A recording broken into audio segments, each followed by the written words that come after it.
Eclesiastes 5. Vários conselhos práticos.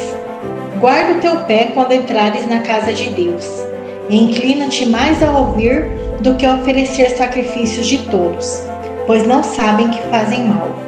Não te precipites com a tua boca, nem o teu coração se apresse a pronunciar palavra alguma diante de Deus, porque Deus está nos céus, e tu estás sobre a terra, pelo que sejam poucas as tuas palavras. Porque da muita ocupação vêm os sonhos, e a voz do tolo da multidão das palavras. Quando a Deus fizeres algum voto, não tardes em cumpri-lo, porque não se agrada de tolos. O que votares, paga-o. Melhor é que não votes do que votes e não pagues. Não consintas que a tua boca faça pecar a tua carne, nem digas diante do anjo que foi erro. Por que razão se iraria Deus contra a tua voz, de sorte que destruísse a obra das tuas mãos? Porque como na multidão dos sonhos há vaidades, assim também nas muitas palavras, mas tu teme a Deus. Se vires em alguma província opressão de pobres, e a violência em lugar do juízo e da justiça, não te maravilhes de semelhante caso, porque o que mais alto é do que os altos, para isso atenta, e há mais alto do que eles. O proveito da terra é para todos, até o rei se serve do campo. O que amar o dinheiro nunca se fartará de dinheiro, e quem amar a abundância nunca se fartará da renda. Também isto é vaidade. Onde a fazenda se multiplica, aí se multiplicam também os que a comem. Que mais proveito, pois, têm os seus donos do que a veem com os seus olhos? Doce é o sono do trabalhador, quer coma pouco, quer muito, mas a fartura do rico não o deixa dormir. Há mal que vi debaixo do sol e atrai enfermidades, as riquezas que os seus donos guardam para o seu próprio dano, porque as mesmas riquezas se perdem por qualquer má aventura. E havendo algum filho, nada fica na sua mão. Como saiu do ventre de sua mãe, assim nu voltará, indo-se como veio, e nada tornará do seu trabalho que possa levar na sua mão. Também isto é um mal que causa enfermidades, que infalivelmente, como veio, assim ele vai. E que proveito lhe vem de trabalhar para o vento, e de haver comido todos os seus dias nas trevas, e de haver padecido muito enfado, enfermidades e cruel furor? E eis aqui o que ouvi, uma boa e bela coisa, comer e beber e gozar, cada um do bem de todo o seu trabalho, em que trabalhou debaixo do sol todos os dias da sua vida que Deus lhe deu, porque esta é a sua porção.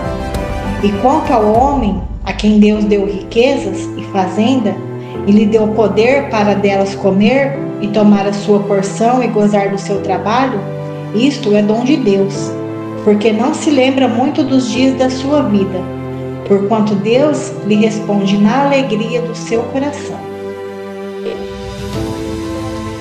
Eclesiastes 6.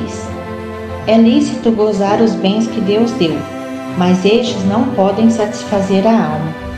Há um mal que tenho visto debaixo do sol e que muito frequente é entre os homens. Um homem a quem Deus deu riquezas, fazenda e honra, e nada lhe falta de tudo quanto a sua alma deseja. Mas Deus não lhe dá poder para daí comer. Antes o estranho lhe come. Também isto é vaidade e má enfermidade.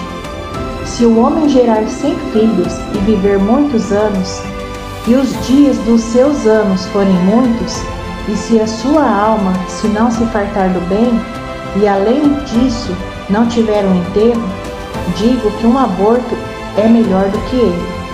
Porquanto de balde veio e em trevas se vai, e de trevas se cobre o seu nome. E ainda que nunca viu o sol, nem o conheceu, mais descanso tem do que o tal.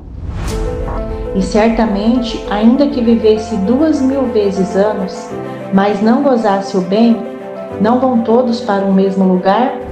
Todo o trabalho do homem é para a sua boca, e contudo, nunca se satisfaz a sua cobiça. Por que mais tem o sábio do que o tolo? E mais tem o pobre do que saber andar perante os vivos? Melhor é a vista dos olhos do que o vaguear da cobiça. Também isto é vaidade e aflição de espírito. Seja qualquer o que for, já o seu nome foi nomeado. E sabe-se que é homem e que não pode contender com o que é mais forte do que ele. Sendo certo que há muitas coisas que aumentam a vaidade. Que mais tem o homem de melhor? Porque quem sabe o que é bom nesta vida para o homem por todos os dias da sua vaidade, os quais gasta como sombra? Porque quem declarará ao homem o que será depois dele debaixo do sol? Eclesiastes 7. As vantagens do sofrimento, da paciência e da moderação. Melhor é a boa fama do que um unguento, e o dia da morte do que o dia do nascimento de alguém. Melhor é ir à casa onde há luto do que ir à casa onde há banquete, porque ali se vê o fim de todos os homens, e os vivos o aplicam ao seu coração. Melhor é a tristeza do que o riso, porque com a tristeza do rosto se faz melhor o coração. O coração dos sábios está na casa do luto, mas o coração dos tolos na casa da alegria. Melhor é ouvir a repreensão do sábio do que ouvir alguém a canção do tolo.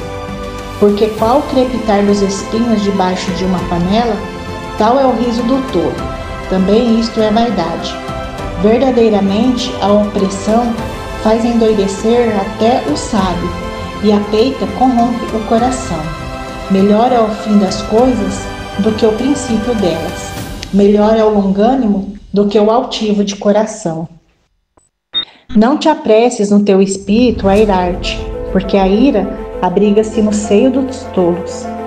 Nunca digas, porque foram dias passados melhores do que estes?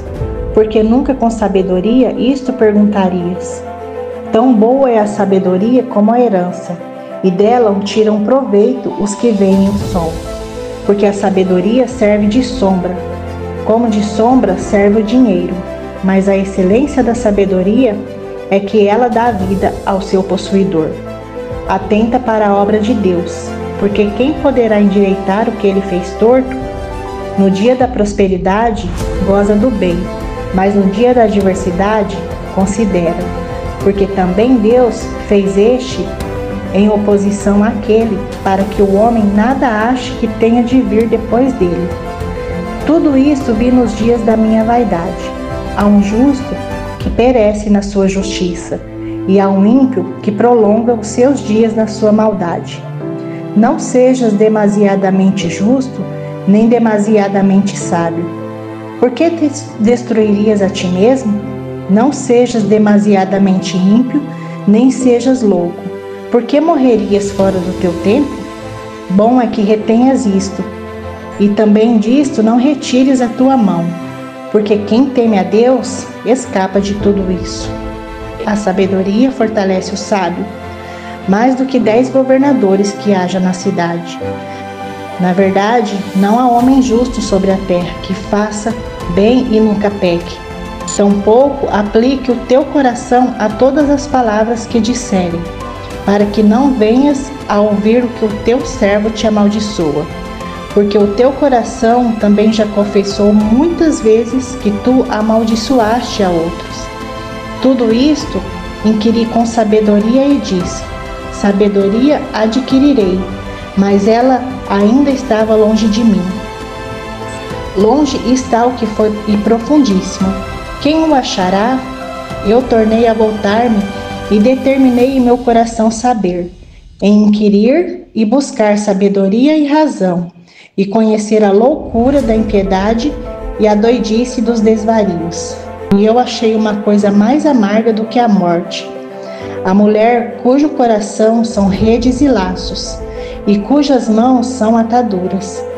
Quem for bom diante de Deus escapará dela, mas o pecador virá a ser preso por ela. Vedes aqui, isto achei, diz o pregador, conferindo uma coisa com a outra para achar a sua causa. Causa que a minha alma ainda busca, mas não a achei. Um homem entre 1000 eu achei, mas uma mulher entre todas, esta não achei. Vede isto, tão somente achei, que Deus fez ao homem reto, mas os homens buscaram muitas invenções. Eclesiastes 8. A obediência devida ao rei. Quem é como o sábio? E quem sabe a interpretação das coisas? A sabedoria do homem faz brilhar o seu rosto, e a dureza do seu rosto se muda. Eu digo, observa o mandamento do rei. Isto em consideração para com o julgamento de Deus. Não te apresses a sair da presença dele, nem persistas em alguma coisa má, porque ele faz tudo o que quer, porque a palavra do rei tem poder. E quem lhe dirá, que fazes? Quem guardar o mandamento não experimentará nenhum mal, e o coração do sábio discernirá o tempo e o modo, porque para todo propósito há tempo e modo, porquanto o mal do homem é grande sobre ele. Porque não sabe o que há de suceder, e como haja de suceder, quem lhe dará a entender? Nenhum homem há que tenha domínio sobre o espírito, para reter o espírito, nem tem poder sobre o dia da morte, nem há armas nesta peleja, tampouco a impiedade livrará os ímpios. Tudo isso vi quando apliquei o meu coração a toda obra que se faz debaixo do sol. Tempo há em que um homem tem domínio sobre o outro homem, para desgraça sua. Assim também vi os ímpios sepultados, e eis que havia quem fosse a sua sepultura, e os que fizeram bem e saíam do lugar santo foram esquecidos na cidade. Isto também é vaidade. Visto como se não executa logo o juízo sobre a má obra. Por isso, o coração dos filhos dos homens está inteiramente disposto para praticar o mal. Ainda que o pecador faça mal 100 vezes e os dias se lhe prolonguem, eu sei com certeza que bem sucede aos que temem a Deus, aos que temerem diante dele. Mas ao ímpio não irá bem, e ele não prolongará os seus dias. Será como a sombra, visto que ele não teme diante de Deus. Ainda há outra vaidade que se faz sobre a terra. Há justos a quem sucede segundo as obras dos ímpios, e há ímpios a quem sucede segundo as obras dos justos. Digo que também isto é vaidade. Então exaltei eu a alegria, porquanto o homem nenhuma coisa melhor tem debaixo do sol do que comer, beber e alegrar-se, porque isto o acompanhará no seu trabalho, nos dias da sua vida que Deus lhe dá debaixo do sol. Aplicando eu o meu coração a conhecer a sabedoria e a ver o trabalho que há sobre a terra, pois nenhum dia de noite vê o homem sono nos seus olhos. Então vi toda a obra de Deus, que o homem não pode alcançar a obra que se faz debaixo do sol. Por mais que trabalhe o homem para buscar, não a achará. E ainda que diga o sábio, que virá a conhecer, nem por isso a poderá alcançar.